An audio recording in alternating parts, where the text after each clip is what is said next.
Welcome to In a Tiny Garden, and to the intro video for the propagation series.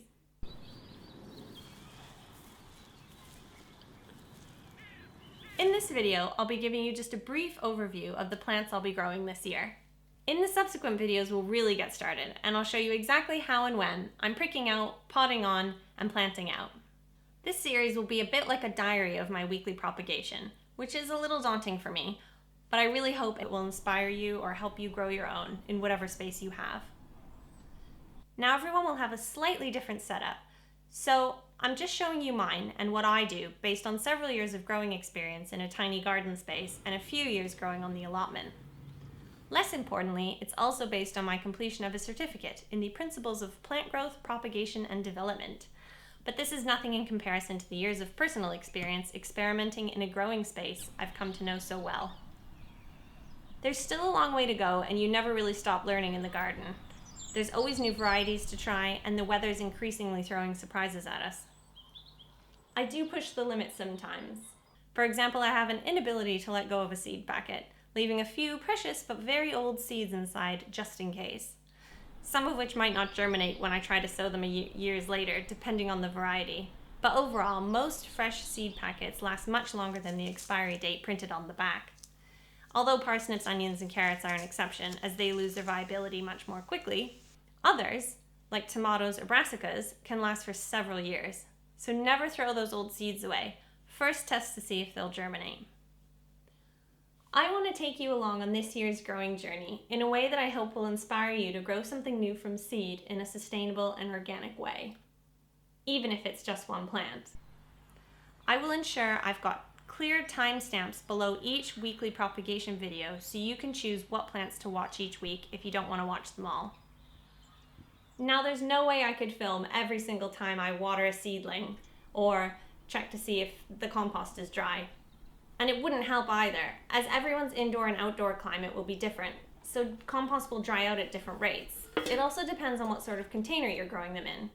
I find toilet rolls or paper pots dry out much quicker than the hard-wearing recycled plastic trays I now favor. Only in 2019 did I invest in a lean-to cold frame for hardening off and overwintering plants. And the same year I bought a small heated propagator for my tomato and chili seeds. But I got by completely fine without any of these before. It just means a little delay in sowing or using crop protection like cloches or fleece at the allotment. I don't have a greenhouse or polytunnel, so I grow everything on outside, including my heirloom tomatoes and cucumbers. But it's warmer here in London than where you might be.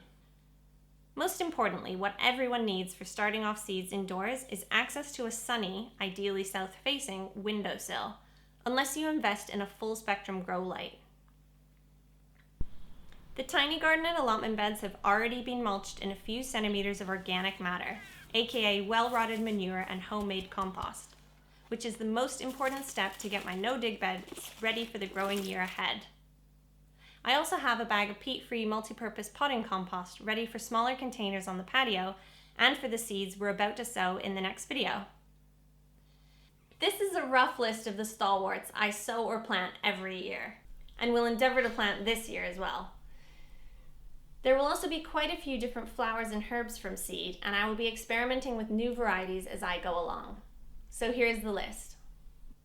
Chilies, tomatoes, too many varieties, beetroot, spinach, lettuce, peas, potatoes, carrots, parsnip, beans and edamame beans, basil, squash, courgette, cucumber, and sweet corn. I'll also be growing sweet peas, borage, calendula, cosmos, and dahlias, which I have quite a few tubers of out at the allotment already, but I do have one to add to the collection. And then hopefully, fingers crossed, we'll have guest appearances by aubergines, ginger, and sweet potato, which I'm growing for the first time this year. There's so much more I want to say about organic growing, so this is where I'm starting, with a packet of seeds in mid-February. So let's get starting, as the growing season is about to begin. By the time this video goes up, you'll also be able to check out my first propagation video, which will be right here, I think, or maybe here.